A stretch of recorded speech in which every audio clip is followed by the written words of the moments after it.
It was Christmas Eve in the heart of Lapland, and the Aurora Borealis painted the sky in swirling shades of green and purple. Santa's workshop buzzed with the joyful hum of elves finalizing toys for children around the world. Mrs. Claus prepared hot cocoa, her warmth a comforting anchor in the icy expanse. But not all was as it seemed. Deep in the snow-covered woods surrounding Santa's village, an ominous shadow stirred. The air turned bitterly cold, and a sense of dread seeped through the otherwise cheerful workshop.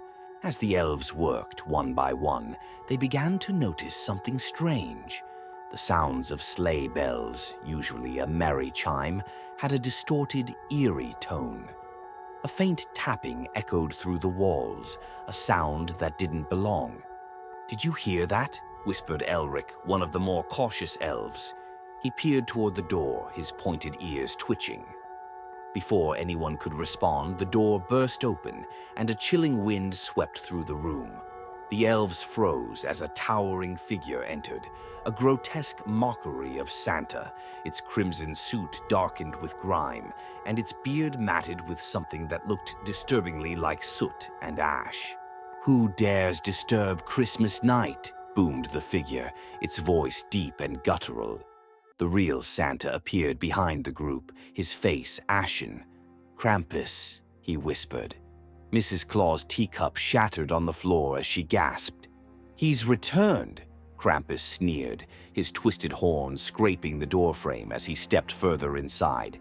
"You thought locking me away would stop me, Nicholas? You were wrong." Santa stepped forward, holding his staff firmly. "This is a night of joy and giving. You have no place here." Krampus's grin widened. "Joy? Giving? You've grown soft, old man. It's time the world remembered the darkness of Christmas." Suddenly, the reindeer's barn erupted in chaos. The elves screamed as a horrific sound, like antlers being torn and hooves striking in panic, filled the night. Dasher and Blitzen stumbled out, their eyes glowing a sickly yellow. They were no longer Santa's faithful companions, but something twisted and malevolent. "To the sleigh, everyone!" shouted Santa. The elves scrambled, but Krampus's dark magic spread quickly. He summoned shadowy figures, wraith-like versions of elves, their hollow eyes filled with malice. They swarmed the workshop, knocking over shelves and tearing at decorations. Mrs. Claus held her ground, wielding a fire poker from the hearth. With a surprising strength, she fended off the shadowy creatures. "Nicholas, we need to light the eternal star," she called. "The star? But it hasn't been used in centuries," Santa protested.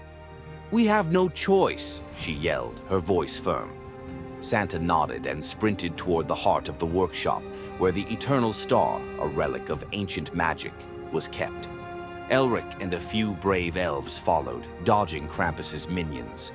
They reached the star, encased in a crystal orb, glowing faintly.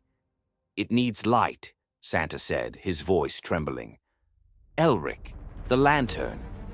Elric passed a lantern filled with the aurora's light. Santa carefully poured the glowing essence onto the star. For a moment, nothing happened.